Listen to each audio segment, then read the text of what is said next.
All right, let's get right into it. Today, we're unpacking a really powerful way of thinking about why you do the things you do. It's called the dopamine matrix, and it's basically a map for your motivation, explaining the invisible forces that are pulling your strings in this crazy modern world. Does this sound familiar? I mean, we've all been there, right?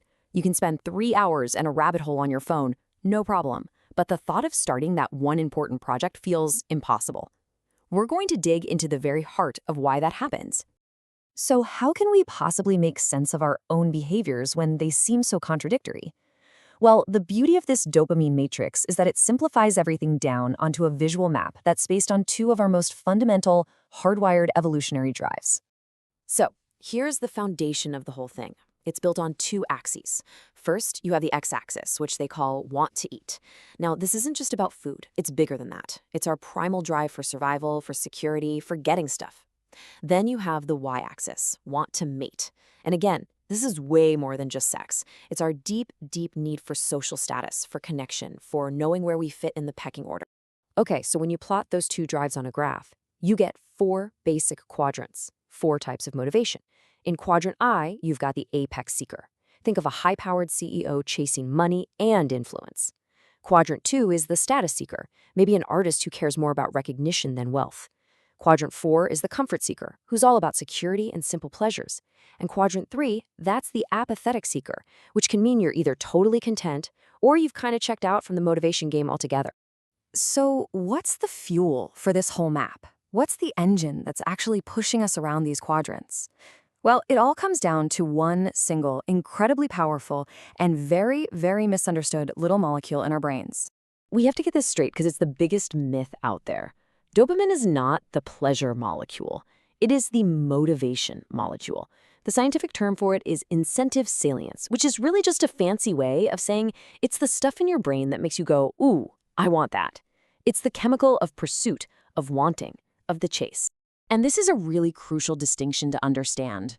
Wanting is not the same as liking. The drive to go get something, the wanting, that's all dopamine. The actual feeling of pleasure you get from it, the liking, that's run by a totally different system, the opioid system. This explains so much. It's why you can find yourself desperately wanting to check your phone even when you don't really like what you find there anymore. Your wanting system has been hijacked. All right, so this brings us to probably the most useful idea in the whole framework. We need some way to tell the difference between healthy goals and these unhealthy habits that trap us.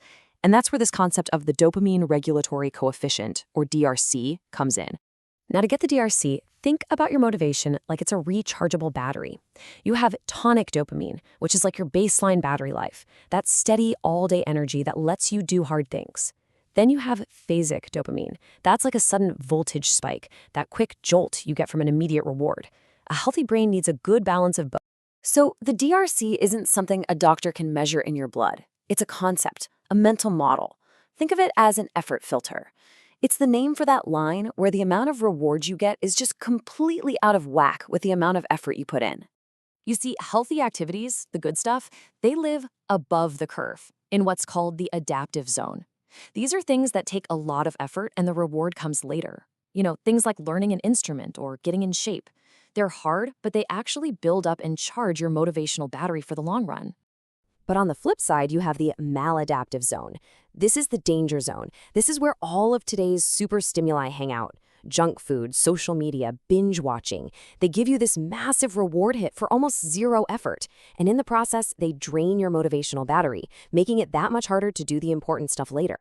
And I'm sure this list doesn't surprise anyone. Binging on junk food, doom scrolling, endless gaming, each one of these is basically a cheat code. It simulates one of those big evolutionary goals, getting resources, status, connection, but it gives you the reward signal with none of the real-world effort. And that creates a loop that's really, really hard to break. So it's a really compelling story, isn't it? It feels so neat, it seems to explain everything, but is it a little too neat? Is this framework scientifically perfect? Is it the whole story? Let's do a reality check. We're going to put this dopamine matrix model up against what the actual peer-reviewed science says and see how it holds up. This is where we separate the useful idea from the hard scientific facts. And this is where we need to add some serious nuance. The science points out a few key problems. First, that DRC thing, it's a concept. You can't actually measure it. Second, motivation is way more complex than just dopamine. Third, the eat and mate axes leave out other core human drives like attachment or even play. And finally, and this is a big one, real-world addiction often leads to a blunted or lower baseline dopamine system, not a constantly jacked up one. So what's the final verdict from our reality check? We're giving the framework a solid 7 out of 10 for usefulness. Why?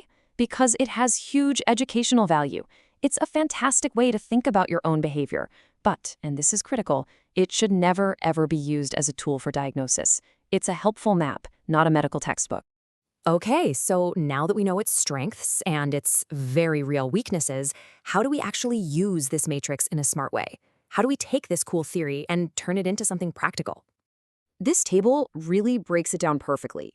For self-understanding, for just recognizing the patterns in your own life, it's fantastic, an 8 out of 10. But for a doctor trying to make a clinical diagnosis, not so much, a 3 out of 10. It's a map for exploring your own inner world, not a medical chart. And this right here is the absolute key takeaway. The real power of this idea is to use the DRC as a metaphor. It's a metaphor for your personal motivational threshold.